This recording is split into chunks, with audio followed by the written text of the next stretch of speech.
Que el mundo fue y será una porquería, ya lo sé. En el 506 y en el 2000 también, que siempre ha habido chorros, maquiavelos y estafados, contentos y amargados, valores y doblez. Pero que el siglo XX es un despliegue de maldad insolente, ya no hay quien lo niegue. Vivimos revolcados en un merengue. Los seres en que nos convertíamos no eran nuevas configuraciones de seres vivos, más bien éramos reemplazos de otros seres que ya se habían convertido en otro, como una ruleta en la que todos nos vamos moviendo una casilla. En resumen, en algún lugar del océano, una ballena había comenzado el horripilante proceso de convertirse en alguna otra cosa, y alguien nuevo sería el reemplazo para Sun Yeng. Me aliviaba saber que en algún lugar del mundo había una casa o un armario con todo lo que le quedaba bien a mi nuevo cuerpo: zapatos de la talla adecuada, una vida, un amor y una familia a mi medida. Por eso fui al Hospital San Antonio para hacerme un test gratuito de T1. En la sala de espera, un niño parecía estar convirtiéndose en un anciano y una señora estaba cubierta de vello. Llene el formulario y necesito una fotocopia de su identificación al 150%. Me quedé sentado repasando mis nuevos dientes con la lengua hasta que llegó mi turno. Me tomaron una muestra de sangre y, en segundos, la maquinita del servicio de salud arrojó un bip e imprimió un informe. La señorita que me atendió lo leyó con la voz queda de quien ha estado haciendo ese trabajo por años y que nada le sorprende. Felicitaciones. Ahora se llama Denis y vive en Chocó, Colombia. Siguiente. Colombia del Estado. Colombia del país. Siguiente. Así empieza el cuento sobre el que hablaremos en esta sesión, Éxodo 10 de Luis Carlos Barragán. Buenas noches a todos o buenas tardes o a quien nos ve a través de YouTube. Bienvenidos a este segundo programa de nuestra tercera temporada de la 23 Aceleracionismo Cultural. Hola, Sergio. Hola, muy buenos días, tardes, noches a todos, también a quienes nos escuchan por Radio Cóndor en Manizales. No sé, entiendo pues que el programa se transmite los martes en la noche, pero también los sábados en la mañana, entonces un saludo también a toda nuestra audiencia de radio, que al parecer pues alguien nos escucha. No sabemos Sí, quién ni en dónde, pero alguien nos escucha. mientras hace oficio de la semana. Reflexiona sobre las transformaciones de la sociedad contemporánea a la luz de las modificaciones científico-técnicas. Bueno, nosotros esta noche o en este rato vamos a conversar en torno a este cuento o a esta propuesta que encontramos en el cuento Éxodo 10 de Luis Carlos Barragán. Y bueno, de pronto como que vale la pena plantear un poco como el contexto. La ciencia ficción siempre, o por lo menos durante muy buena parte del siglo XX, ha sido pensada en términos ciertamente anglosajones, ¿no? Eh, pero resulta que, y yo creo que Sergio pues tiene un panorama mucho más amplio de esto, eh, llega un punto en que es necesario ya pensar a Latinoamérica desde unas perspectivas como desde sus propias creaciones, desde sus propios, ¿cómo se dice?, sus propios intereses, ¿cierto? Y eso implica, pues, claro, pensarnos a nosotros como, bueno, ¿qué es lo que nosotros tenemos ciertamente como de auténticos? Que hace que no necesariamente la filosofía centroeuropeísta, filosofías norteamericanas, bueno, anglosajonas, digan cosas de nosotros, ¿cierto? Es como si nos miráramos con lentes que a nosotros no nos quedan porque tenemos como otros orígenes.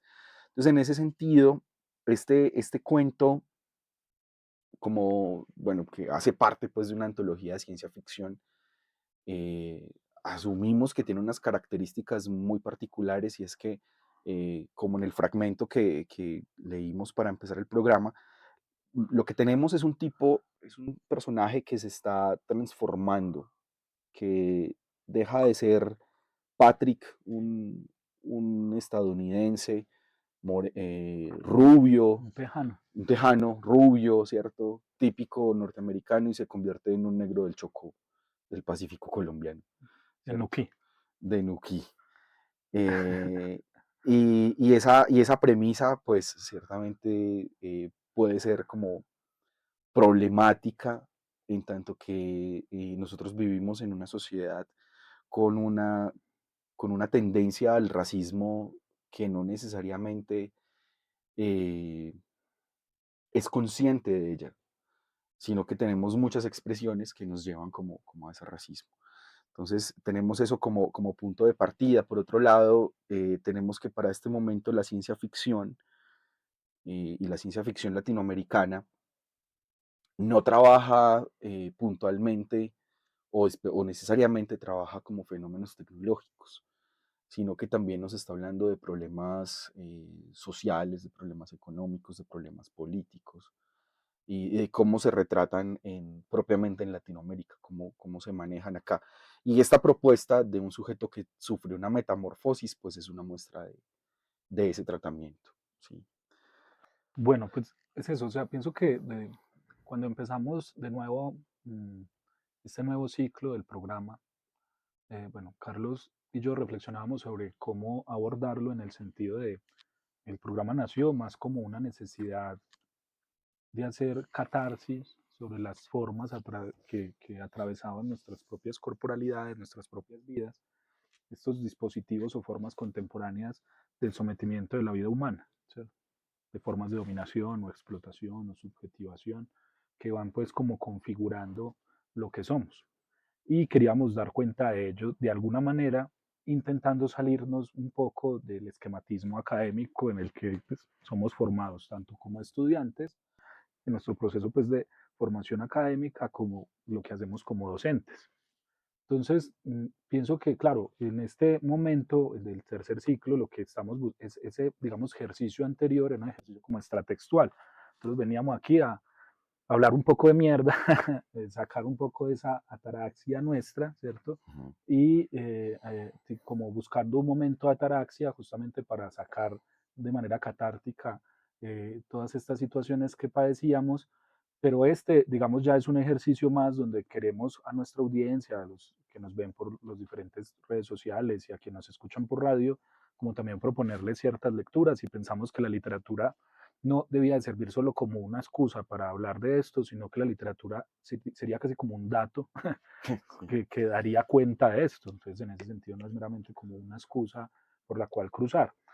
Teniendo eso en cuenta, uno piensa en ese tema de la ciencia ficción latinoamericana y algo pues que marcas tú al inicio, yo diría angloeuropea, ¿no? Es una ciencia angloeuropea. La ciencia ficción se ha interpretado como un mundo angloeuropeo en el sentido, como lo plantean los teóricos de las filosofías del sur o de las teorías decoloniales, como esa hegemonía teórica, epistemológica, estética, narrativa, que se podría instalar a través de las universidades, a través de la cultura de la lectura, a través de los imaginarios constituidos en el mundo angloeuropeo.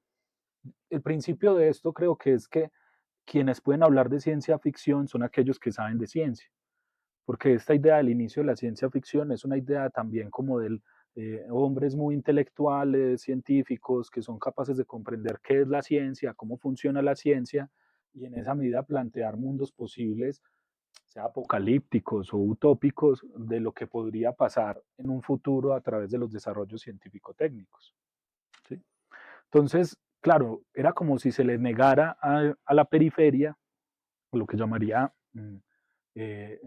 Boaventura de Sousa Santos o el mismo Enrique Dussel, el sur global, porque justamente el sur global no produce ciencia ni tecnología, como que la recibe, como que la consume, entre comillas, porque la consume como también a destiempo, ¿no? O sea, lo que se desarrolla allá, aquí llega con cierto destiempo.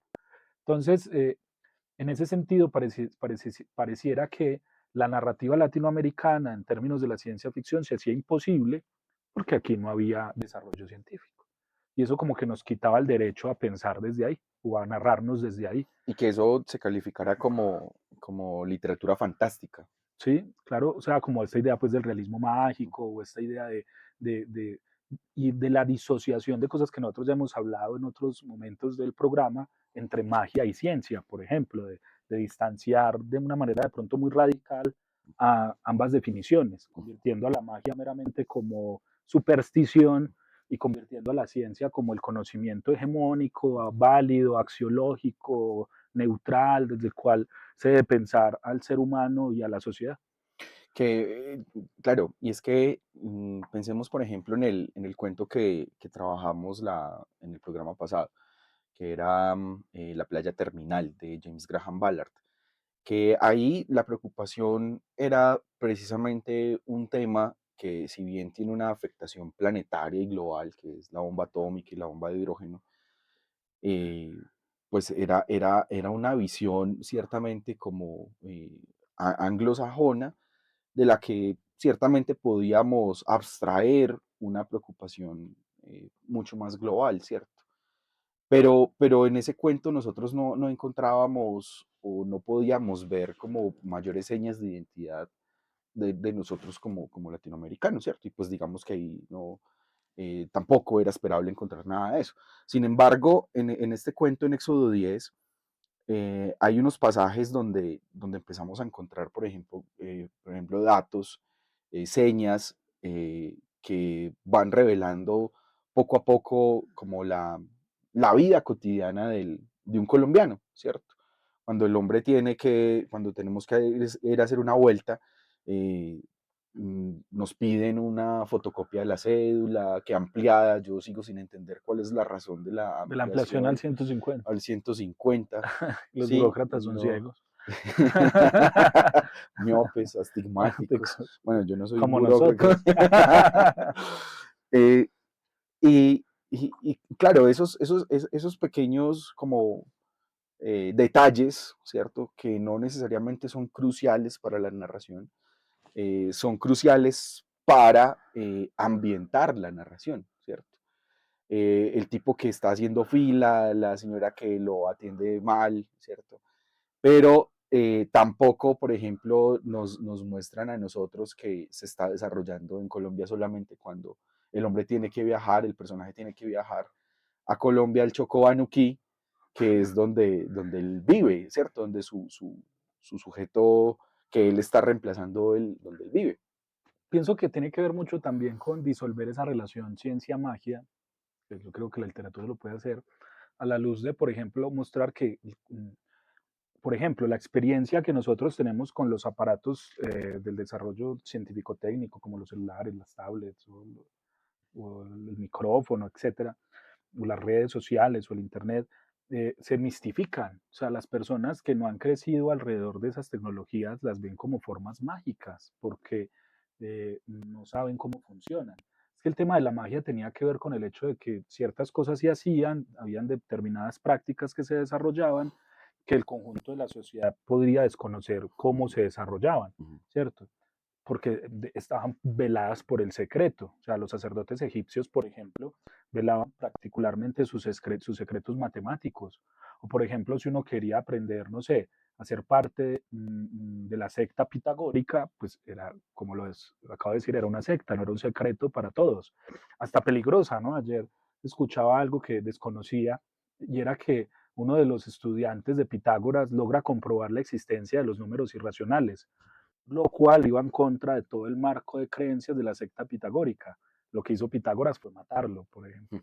Entonces, latinoamericano. Entonces, si uno mira eso, entonces uno podría decir eh, que la ciencia se convierte en una experiencia en Latinoamérica a través de esa mistificación. La gente no sabe cómo funcionan los aparatos científico-técnicos y se hacen preguntas tales como yo por qué tengo que sacar una fotocopia ampliada al 150 si una fotocopia normal Ujú. hace lo mismo, Ujú. ¿cierto?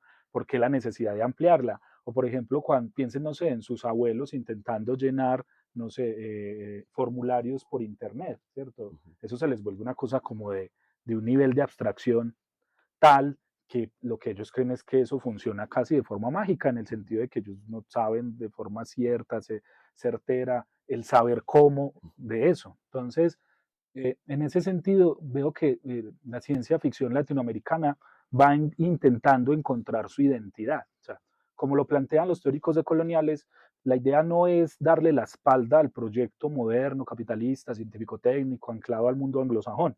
sino el tema es cómo nosotros hemos vivido en ese proyecto de una manera periférica.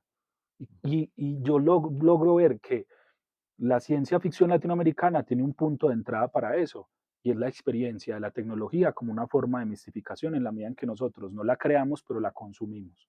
Ujú. Habría un segundo punto que creo que sería el de la manera a través de la cual se relaciona las ciencias sociales o humanas, ¿cierto?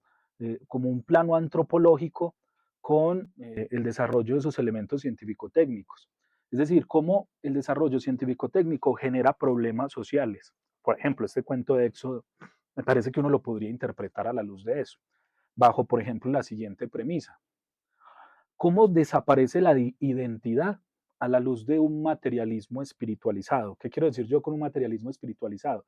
Una materia que es absolutamente moldeable, hasta en sus elementos más ínfimos, ¿sí? Y que eso es posible gracias al desarrollo científico-técnico. O sea, lo que nos permite moldear la materia hasta sus últimos elementos o hasta sus partículas más elementales tendría que ver con el desarrollo científico-técnico de la sociedad contemporánea en un sentido global. Pero los que logran ver los problemas sociales que emerge de eso es justamente la literatura de ficción latinoamericana. Porque vean que el cuento es, es que, no sé, entiendo yo que el personaje como que se inyecta algo, se hace algún químico de algún tipo, que le permite transformarse en otra persona de una manera tal, no siquiera es una transformación superficial, o sea, no es una transformación del nivel estético, como lo podría ver uno, por ejemplo, en un travesti, o una transformación de la práctica, como lo podría ver uno, por ejemplo, en una persona homosexual o lesbiana, ¿cierto? Que tiene determinada inclinación sexual. No, es una transformación al nivel de la transexualidad, ¿no? De elementos fundamentales de la corporalidad, pero va más allá de la transexualidad actual, en el sentido de que no es una mera modificación del sexo, ¿cierto? O del, no sé, Sino también de la especie. del aparato normal, se Sí, podía convertir hasta en ballenas. Vi yo sí. que un chino ahí en el Se, cuento se convierte en se una convierte en una ballena, ballena. o Sí, que un sí. perro se puede convertir en un ser humano, Sí. que es, por ejemplo, el hermano que llega a hablarle a él y que él dice, La hermana. la hermana, La que está como hermana. confundida porque era como Sí. un perro. Entonces, Y que ah, todavía conserva, que saca la lengua y se queda con la exacto, lengua va afuera. afuera, ¿cierto? Y él dice que hasta emergen las memorias, van Ujú. emergiendo las memorias de las personas en las que uno se va convirtiendo. A eso me refiero yo con como que esa materia se vuelve muy moldeable y eso es un principio del desarrollo científico-técnico moderno. O sea, la idea, por ejemplo, si uno podría decir, si usted me pregunta a mí, ¿dónde puede haber un origen de la ciencia Ujú. ficción en términos literarios? Pues está, por ejemplo, en todos los textos utópicos, ¿cierto? Las novelas utópicas del Renacimiento, como la Atlántida de Bacon. La Atlántida de Bacon, el sueño de Bacon es como el aparato científico-técnico, el desarrollo de la ciencia a la luz de la inducción y el empirismo, como lo veía él, iba a implicar la dominación de la naturaleza a la luz de que la naturaleza se pusiera a Ujú. disposición de los intereses humanos. Eso es muy cercano a algo que dicen Horkheimer y Adorno en Dialéctica de la Ilustración, cuando dicen que lo que sucede en la modernidad es que lo que antes era una dominación teológico-natural, esta idea de que la naturaleza había sido hecha por Dios y por ende tenía como una estructura o implicaba ya unas funciones necesarias que cada uno de nosotros cumplíamos a la luz del papel que Dios nos había Ujú. colocado Ujú. como especies, rocas, plantas, etcétera, o seres humanos, nosotros rompíamos eso a través de la cultura. ¿Sí? La cultura se convertía en un elemento a través del cual el ser humano iba expresando todas sus libertades y a su vez iba sometiendo el orden natural. ¿Y cómo lo sometía? Pues dentro del desarrollo de lo que ellos llaman razón instrumental, que es el desarrollo de la ciencia y la técnica. Entonces uno ve en ese cuento esta idea de la identidad con todas, una identidad absolutamente maleable, y eso es la expresión de una sociedad actual. Eso es como cuando usted le dice a su abuela que simplemente, por ejemplo, cuando tenía por ahí en los años 40, su abuela veía el mundo de una forma tal que a ella le decían si iba a casar y la cereza que era el premio del matrimonio era la noche de bodas, de la Ujú. cual ella desconocía toda realidad Sí, material o sí. empírica. Ya no sabía qué era eso o que iba a vivir en esa noche de bodas, que todas las familias eran heterosexuales o defendían el orden monógamo o defendían el orden de la estructura patriarcal familiar, del padre como el dador, de la madre cuidadora, y que todas esas funciones parecían muy claras. Hoy no. Hoy usted va y le dice, la abuela hoy está en crisis, y yo por eso entiendo que la abuela se vuelva de derecha, porque la abuela está en crisis porque ¿qué ve en su sociedad? ¿No? Pues que llega una hija, una nieta y le dice, no, no, abuelita, yo ya tengo 3 hijos, todos con novios distintos, ¿cierto? O llega otra y dice, no, abuelita, yo soy lesbiana y me quiero transformar y quiero entonces adquirir ciertas características físicas de hombre, entonces yo soy transexual, abuelita. O sea, yo Sí, en menos de 50 años o 40 años, a su abuela le ha cambiado el mundo. Y esa experiencia es la que uno ve en ese cuento, o sea, cómo todos estos elementos científico-técnicos y culturales pues están transformando la forma en cómo comprendemos la identidad, por ejemplo. claro, y ese es uno de los niveles que ofrece el cuento. Yo creo que vale la pena como un contexto un poco más amplio. Este cuento trabaja es básicamente el conflicto que tiene un personaje porque un día empieza a transformarse en, en un negro del Chocó. Y lo que hay, digamos que de fondo en la narrativa, es que es una sociedad o es un momento como de la especie humana en que puede, será transmigrar, es como el verbo adecuado, puede en cualquier momento de su Transmutar. vida transmutar, bueno, puede ser más preciso, puede convertirse en cualquier tipo de ser vivo, pero no a voluntad. Es una cuestión completamente azarosa. ¿Sí? No, la transformación los toma por sorpresa. Si no hay un principio de racionalidad ahí. No, sucede de manera azarosa. Y bueno, este hombre se convierte en un negro del Chocó. Hay un chino, que es el que usted mencionaba ahorita, que se convierte Limao o algo así. en ballena, ¿cierto? La hermana del que viene empieza a convertirse viene de ser perro y se convierte en un ser humano, ¿cierto?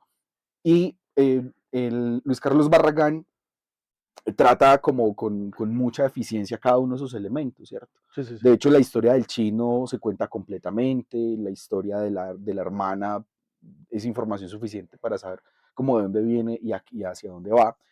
Eh, y esa transformación de identidad creo que es bien importante para nosotros en este momento. Y yo creo que hay algo también como una lectura muy particular de esta narración. Y es que mm, yo creo que, bueno, hay una exposición, hay una fotógrafa que se llama Angélica Das. Ella tiene un proyecto de fotografía que se llama Proyecto Humanae. Y el proyecto Humanae consiste en que tomó 4.000, no sé cuántos voluntarios, les tomó una fotografía y de fondo les puso el color de su piel para demostrar que los colores bajo los cuales nosotros comprendemos el mundo de los humanos, decimos blanco o negro, ¿sí? No son tan exactos como el cerebro cree que son, ¿cierto? Porque entre otras cosas, el hecho de que nosotros pensemos que fulano es blanco y merengano es negro, mm, claro, eso termina en una expresión racista, pero resulta que neurológicamente y cognitivamente el cerebro necesita esas categorías para poder organizar la información y tenerlas Claro. allí. Y entonces, esta chica, Angélica Das, demuestra justamente que ni siquiera es blanco o es negro, sino que los seres humanos somos como una paleta como de colores, una paleta de tonos, ¿cierto? Del café, del ocre, del blanco, del Claro, por eso siento que la elección del escritor no es cualquier elección, o sea, elegir un hombre blanco, azul, tejano, o sea, tejano, los ajá, tejanos, un tejano es un man, que son modelos típicos claro, es un norteamericanos. modelo, pues, es el tipo que defiende el uso de las armas, o sea, los tejanos son los que más defienden el tema, Ujú, los que están peleando ahora más el tema de la frontera, o sea, son los tipos más radicales en ese sentido, ujú. tanto que él lo expresa mostrando cómo su familia le deja de hablar cuando ya lo ven negro, Lo que o lo sea, quieren. Entonces al hombre lo iban a echar de la casa y la familia pues ahí toda disimulada llega y le dice lo siguiente, que si no está muy emocionado, le dice el hermano, ¿estás emocionado, Patrick? ¿Quieres ir a tu nuevo hogar? Me estaba echando, sonreí incómodamente. Ya no pertenecía a la familia, no era ni blanco, ni protestante, ni tejano. El inglés comenzaba a trabarse en mi boca cuando hablaba, olvidaba detalles minúsculos y a veces se me escapaban palabras en otro idioma. Claro, el tema ahí es como, como ese puente entre las transformaciones científico-técnicas que generan cambios en la sociedad, pero a su vez cómo evidenciar los conflictos sociales y cómo esos conflictos sociales, como el racismo, se transforman a través de esos cambios. Pensar, por ejemplo, que no estamos muy lejanos al tema del cuento, no por las modificaciones, digamos, corporales en toda la teoría de género, sino que yo lo pensaría más en el plano de todo el tema de la virtualidad en red, ¿no? Como, no sé, cuando uno no sabe el perfil de tal persona, si es una mujer o es un hombre, Así. o cuando, por ejemplo, los jóvenes se meten a estos avatars a jugar videojuegos o a vivir mundos a través de esos mundos virtuales, a vivir vidas, perdón, a través de esos mundos virtuales, donde uno realmente no sabe si está tratando con una mujer, con un hombre, con un hombre, con un perro, con un hombre que quiere ser perro. Entonces, a eso me refiero, con que ya no se olviden que, pues claro, la ciencia ficción ve un poco hacia el futuro, ¿no? Como profetiza un poco, digámoslo así, con cierta dosis de racionalidad. Sí. Y esto lo hace en el sentido de que es ver, yo pienso que un buen escritor de ciencia ficción lo que hace es como ver en estas pequeñas transformaciones que apenas van emergiendo en el plano científico técnico, todo lo que va a pasar después con la sociedad cuando eso se desarrolle. Hace poco escuchaba a James Cameron hablar de cuando él hizo, creo que fue Terminator, bueno, y él dice, yo ya estaba hablando de todo el problema de la IA cuando hablé de Skynet, por ahí en los años 70. O cuando uno, por ejemplo, ve Blade Runner y uno ve todo el problema de lo que implica que una máquina sienta como un ser humano. El final de Blade Runner, donde La empatía, el problema cierto, con la empatía el y último, los replicantes. como los replicantes al final, el último replicante hace un poema, o sea, dice, vi el sol, vi la galaxia y me pareció hermosa y me sentí finito, entonces uno dice, bueno, ¿dónde queda el límite de lo humano ya acá con el replicante? Ballard, en el que hablábamos, el autor que trabajamos la semana pasada, que trajimos bueno, sobre el que hablamos la semana pasada del cuento del hombre, de hecho en una entrevista él dice que eh, las claves del futuro o una clave para, digamos que como tener esa visión, pues no necesariamente es profética, ¿cierto?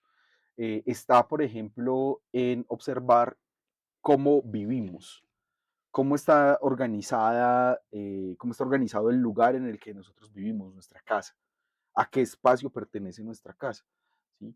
Y cada vez, por ejemplo, pensamos más en recluirnos en lugares, por ejemplo, que no tengan como un contacto con el dinamismo de la ciudad, porque ya eso nos resulta a nosotros insoportable, vivir en el afán, entonces el pito de la buceta, toda la gente que va a mil, ¿cierto? Entonces, Ballard también acierta en eso, como es que hay que observar como cuáles son las características y las condiciones de que se dan en el presente, para jugar en la ficción como eso hacia dónde se puede llevar, ¿cierto? Pensar en proyectar esa cuestión. Es como un texto de un autor que se llama Krakauer, es uno de los sociólogos digamos, de la primera generación de la Escuela de Frankfurt, de la teoría crítica. Y Krakauer en Los Empleados dice algo que me pareció brillante. Él decía, cuando aparecieron los primeros autos, nadie se imaginaba el mundo con el bullicio del claxon. El primero que haya pensado que la masificación de los carros iba a cambiar no solo la manera de cómo nosotros nos movilizaríamos, sino también cómo escuchamos el mundo a través del claxon, es el que evidenciaría un futuro de esa humanidad. O sea, es como eso que apenas está apareciendo, cómo se generaliza, cómo se masifica, cómo se serializa y qué cambios genera en la sociedad a través de eso. Es como hoy estamos viendo pequeñas marcas de lo que implica la inteligencia artificial. ¿Qué es eso en un mundo generalizado? ¿Qué es eso cuando eso implique cada espacio, momento de la vida humana, cuando eso esté inmerso en cada uno de nosotros, cuando tengamos aparatos en nuestro cuerpo que nos conecten directamente a la inteligencia artificial o a la red, ¿cierto? Como por ejemplo en esta serie Black Mirror, que también juega con eso. Pero yo pienso que el aporte profundo de la literatura, de la ciencia ficción latinoamericana en su sentido literario, radicaría en que tienen mayor capacidad para comprender aquellos problemas sociales emergentes allí. no solamente como problemas del individuo, sino de las clases sociales, de los grupos étnicos, y a su vez mostrar que a pesar de que, por ejemplo, en este cuento, eh, sigue existiendo la represión. O sea, lo que como por ejemplo cuando hay una policía encargada de buscar a aquellos que utilizan una droga para La evitar, anaformina, ¿cierto? utilizan la transformina y la La, anaformina. y que aquellos que buscan como no ser transformados o que no quieren ser transformados, eh, se les va a perseguir. O sea, es y es una cosa que uno podría entender, por ejemplo, hoy, a la luz de las transformaciones sociales, cuando existe toda la discusión en torno a la heterosexualidad, ¿cierto? Si el problema es que la heterosexualidad por sí misma es patriarcado, o la cuestión es que hemos construido formas enfermizas de la heterosexualidad. Si yo considerara que la heterosexualidad por sí misma es una estructura patriarcal, pues entonces pasaría algo similar a la película, perdón, al cuento, en el sentido de que yo tendría que deconstruirme de tal manera que renunciara a mi heteropatriarcalidad, perdón, a mi heterosexualidad, porque siempre sería heteropatriarcal. Ese cuento a mí me causó mucha gracia, sobre todo el pasaje donde él dice que los seres se van convirtiendo en otras configuraciones de otros seres vivos. Y dice, más bien éramos reemplazados de otros, ¿cierto? Que por ejemplo, en el mundo laboral eso es eso es común, eso es absolutamente cotidiano, ¿sí? Me acuerdo que hace muchos años, no sé si fue un tío o fue, no sé, en alguna conversación con alguien, me decía, es que todo el mundo en el trabajo es reemplazable, todos, ¿cierto? En todos los trabajos todos somos reemplazables. Lo que no es reemplazable es la forma como hacemos nuestro trabajo, ¿sí? Entonces, cuando este sujeto O sea, empieza la función. no, no, la forma como yo hago mi trabajo es lo que me distingue a mí dentro de mi entorno, ¿sí? O Ah, sea, como la propaganda de mi Frisbee. estilo, pues, ¿ok? Sí, mi estilo, lo que a mí me interesa como que mi jefe vea cuando yo hago mi trabajo, en fin, es como el Mi logo de manera de Frisbee. sonreír, pues, ¿ok? Es Al como el ver logo, entrar al es, explotador del día. es como el logo de Frisbee. Nadie lo hace como Frisbee Se lo lo hace, hace. ¿cierto? Ese Que, logo se puede que, usar para muchas cosas, güey. que, que justamente este personaje, pues puede ser otra lectura del cuento, ¿no? Un sujeto que lo echan de su trabajo, llega otro a reemplazarlo y entonces poco a poco va aprendiendo las funciones que tiene que ejecutar, ¿sí? Pero no sabemos si eso le gusta o no le gusta, si se siente cómodo o no ahí, ¿sí? También, por ejemplo, me hizo pensar en no sé cómo se llama ese gusto o esa filia, que son personas que les gusta disfrazarse de animales sobre todo de animales, para tener relaciones sexuales. Y hay fiestas y todo donde van disfrazados de perros, de tigres, y tienen relaciones Sí, sexuales, sí, como pues peluches gigantes. como peluches, ¿cierto? O que van precisamente a un lugar donde los tratan como les gustaría ser tratados, ¿no? Por ejemplo, que se comportan como un niño y entonces hay una Una chica mujer, que los una trata como chica niños. y lo cambia, ¿cierto? Y se hace popó encima y se orina. O sea, ¿qué Y la páginas muchacha, entras? no, no, no, viera que de eso, no, no, de eso hay documentales justamente Con mucha seriedad que académica. muestran con un rigor.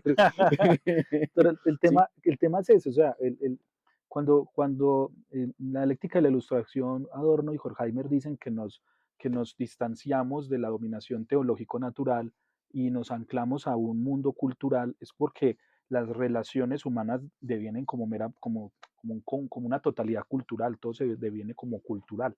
Pero hay una extraña trampa en eso, que es justamente en mis clases sobre crisis de la cultura moderna le digo eso yo a los estudiantes, la brillanteza, a mi modo de ver, de Horkheimer y Adorno, es que van a encontrar la trampa que implica la cultura, porque la misma cultura se convierte en forma de dominación. Ya la dominación no está anclada a la idea de que el mundo natural, Dios lo ordenó de tal manera, entonces nosotros debemos cumplir esas funciones tal cual, así las quiso Dios.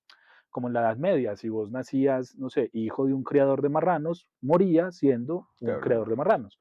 En la sociedad actual no, en la sociedad actual la idea es que usted puede fluctuar Cambiar. cambiar. El problema es que eso hoy, comparado con el siglo XIX, es otra cosa, porque eso hoy es que usted puede fluctuar casi de día a día, de semana a semana, o lo que llaman hoy las identidades fluidas, ¿no? Entonces yo puedo ser hoy, no sé, yo puedo ser hoy eh, hombre, mañana mujer, comportarme hoy como hombre, o mañana como mujer, o como negro, como blanco, como, ¿sí? Y pareciese que eso es una expresión de la pura, y ahí está la trampa cultural, pareciese que eso es la expresión de la pura libertad, pero cuando hacemos una revisión más crítica del asunto, esa fluctuación puede estar al servicio o al beneficio del mundo del trabajo como forma de explotación o al servicio del mercado, en donde esa fluctuación nos vuelve también como más consumistas, porque entonces si yo me quiero comportar hoy como, no sé, como una mujer, entonces necesito ropa de ese tipo, peinarme el pelo de ese tipo, vestirme de determinada manera, hablar de determinada manera, además tendría que cambiar hasta de celular, tendría que cambiar de perfil de Facebook, tendría que cambiar de perfil de Instagram, pero al otro día si me quiero comportar como un perro, entonces me tengo que comprar el disfraz Ujú, este pues del peluche, e ir a buscar ese instituto y pagar, y ujú. cierto, como que la fluctuación permanente nos convierte en consumidores permanentes como más intensivos Sí. de la mercancía. Y ese es como el gran descubrimiento de estos autores, o sea, la cultura funciona o está al servicio de la dominación. Yo creo que por otro lado también la ciencia ficción, sobre todo pues como a partir del giro que da a mediados del siglo, hacia los 50, los 60, que la ciencia ficción toma el nombre como de la nueva ola de la ciencia ficción, que ya no está, ya no le interesa como explicar o teorizar necesariamente, que es lo que llaman la ciencia ficción dura, sino que lo que le interesa a los escritores de ahí en adelante es trabajar las posibilidades de un problema, ¿cierto? ¿Qué estamos viendo y eso como qué proyecciones puede tener, ¿cierto? Y cuáles son las implicaciones sociales, cuáles son las implicaciones morales de una circunstancia, que es ciertamente como lo que hace Black Mirror, que Black Mirror trabaja pues una premisa, por ejemplo el capítulo de la historia de tu vida, que es el chip que graba todo lo que uno va a hacer Sí, durante el sí. día Y que uno lo puede incluso, revisar al detalle. sí, y se acerca y se aleja, bueno, y que por supuesto eso termina siendo una historia siniestra, pues eso podría ser fácilmente una historia de terror Claro, para es la nosotros en idea, el siglo a mi modo de ver, XXI. es la idea de cómo la razón o la cultura, o sea, la razón es como el sistema de valores de la cultura moderna, termina convirtiéndose en barbarie o creando monstruos, ¿no? Como Ujú, que o sea, claro, hay una gran idea de libertad en yo poder elegir mi género, mi inclinación sexual ujú.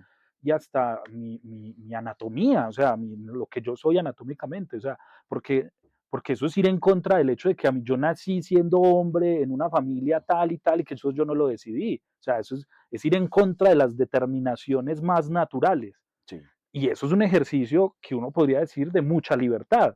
El problema es que ahí puede haber una trampa, es lo que uno podría señalar, y es lo que creo señala en parte el cuento, ¿no? O sea, como que si bien el personaje principal parece asumir con mucha tranquilidad todas esas transformaciones, hay hay otros una que no. señora en un avión, por ejemplo, Sí, que sí. no lo parece asumir de esa manera. No sé si Carlos quiera leer el fragmento, Sí, que yo lo estaba aquí, buscando justamente aquí, pero no lo aquí encontraba. Patrick o Dennis, ya transformado en el negro del Chocó, va en el avión y ocurren dos cosas. La primera es esta, por el parlante dice el piloto, ¿no? Que también, pues toda la sociedad está sometida a eso, a esa transformación azarosa. El piloto dice lo siguiente, Ding dong, señores pasajeros, esta mañana me desperté convertido en piloto de avión. Ajusten sus cinturones. O sea, de ahí para adelante no saben qué va a pasar. Échese la bendición. Sí, porque Vuélvase y, y creyente. que le, y que le broten los recuerdos del piloto, ¿no? Para Sí, sí, poder no manejar. fallar. Bueno, entonces él se sienta, Patrick se sienta al lado de una señora y él le pregunta, ¿está bien?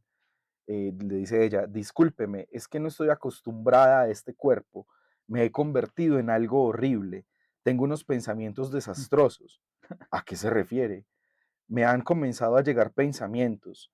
Ve a esa chica de allá, es musulmana, y siento odio, y quiero que se aleje de mi país, es un odio visceral. Lo siento mucho. Antes de convertirme en eso, yo era una musulmana que vivía en Chicago, y ahora, cuando te miro, pienso cosas como maldito negro, ojalá se pudra. Qué vergüenza. Quiero que esto se detenga, quiero que esto pare. No quiero ser esta mujer. Hasta he sentido el impulso de comprar algo de televentas. Claro, es eso, o sea, pensar en las fluctuaciones de la identidad no quiere decir que desaparezcan las formas del racismo, el clasismo o el sexismo, sino que justamente se vuelven más sutiles. Y en la medida en que se vuelven más sutiles, se vuelven más difíciles de transformar, porque a las personas se les vuelve más difícil hacerse sensible y conscientemente reflexivos frente a ellas. Eh, en ese sentido, quisiera ya como para el cierre del programa, invitarlos a escuchar una canción del Cuarteto de Nos, Ya no sé qué hacer conmigo. ¿Esta canción qué es? Es la idea de la búsqueda del individuo por esa identidad que se vuelve en la sociedad líquida de Bauman, ¿cierto? Como lo diría Bauman, una pura fluidez, ¿cierto? Y en un punto Sí. en la vida uno se pregunta, bueno, ¿cuál va a ser el siguiente paso que voy a hacer conmigo? Espero que les guste la canción. Bueno, Eh, bueno, con nos esto cerramos despedimos. el Muchas programa. gracias. Nos despedimos y una feliz Noche noche, o tarde, jornada, mañana, jornada, porque no sabemos ya a qué hora nos escuchan. feliz oficio de sábado. Bueno, yo hago oficio los sábados. Bueno, esto es la 23, Bueno, aceleracionismo cultural. nos vemos luego. Muchas gracias. Chao.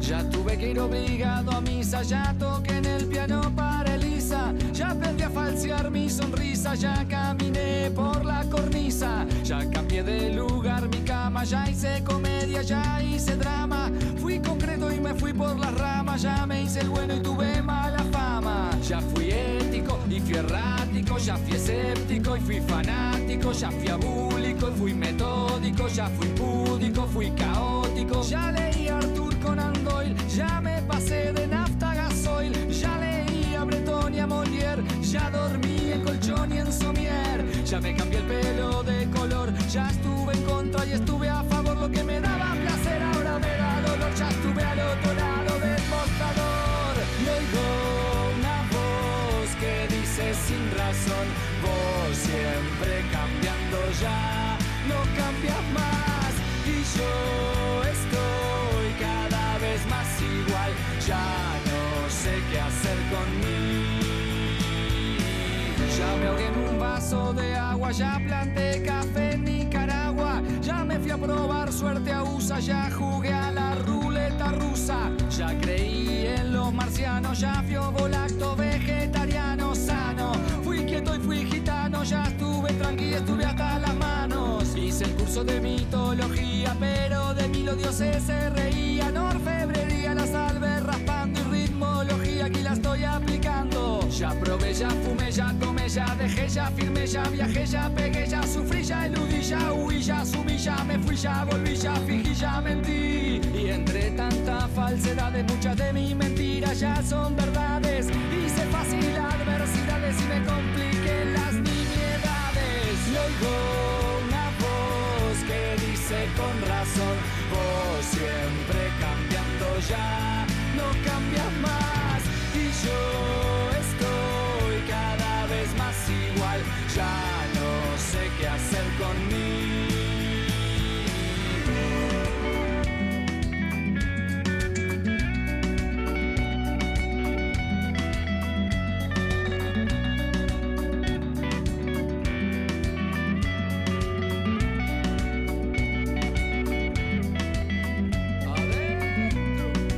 Ya me hice un lifting, me puse un piercing, fui a ver al Dream Team y no hubo feeling. Me tatué al Chen una nalga arriba de mami para que no se salga. Ya me reí, me importa un bledo de cosas y gente que ahora me da miedo. Ayuné por causas al pedo, ya me empaché con pollo al espiedo. Ya fui al psicólogo, fui al teólogo, fui al astrólogo, fui al enólogo. Ya fui alcohólico y fui la peta, ya fui anónimo y ya... El mundo fue y será una porquería, ya lo sé. En el 506 y en el 2000 también, que siempre ha habido chorros, maquiavelos y estafados, contentos y amargados, valores y doblez.